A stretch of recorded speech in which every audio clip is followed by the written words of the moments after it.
The US government is investigating China's breakthrough smartphone. The United States government is seeking more information about the Huawei Mate 60 Pro, a Chinese smartphone powered by an advanced chip. The new flagship device, which reportedly includes a new 5G Kirin 9000's processor, developed specifically for Chinese manufacturer Huawei, recently shocked industry experts who didn't understand how the company would have the technology to make such a chip. Following sweeping efforts by the United States to restrict China's access to foreign chip technology, U.S. National Security Advisor Jake Sullivan said during a White House press briefing Tuesday that the U.S. needs more information about precisely its character and composition to determine if parties bypassed American restrictions on semiconductor exports to create the new chip.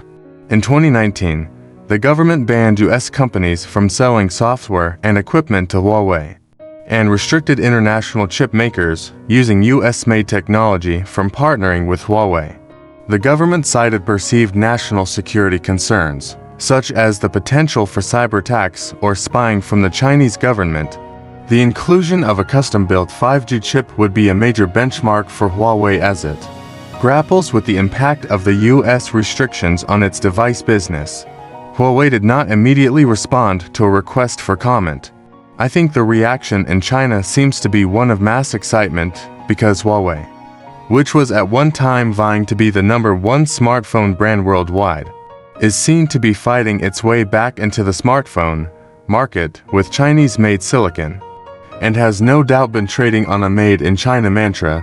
David McQueen, a director at market research firm Abe Research, told CNN. But he said the launch also raises questions around how Huawei managed to launch the phone when it has spent the past 4 years under U.S. restrictions banning access to 5 technology. While access to 5 for the chipset is one thing, I'm not sure how the company managed to source all the other components that need to go into a 5 smartphone, such as power amps, switches, and filters, he said. When Huawei unveiled the Mate 60 Pro smartphone late last month, it did not include much information about the chip on its website product page. Beyond that, it promises better communication experience and a more stable network connection. But last week, consultant firm TechInsights did a breakdown of the Mate 60 to get a closer look at the chip, which appeared to be a 7-nanometer processor made by China's Semiconductor Manufacturing International Corporation SMIC. SMIC, which is a partially state-owned Chinese company, was included in the export restrictions set up by the U.S. government several years ago.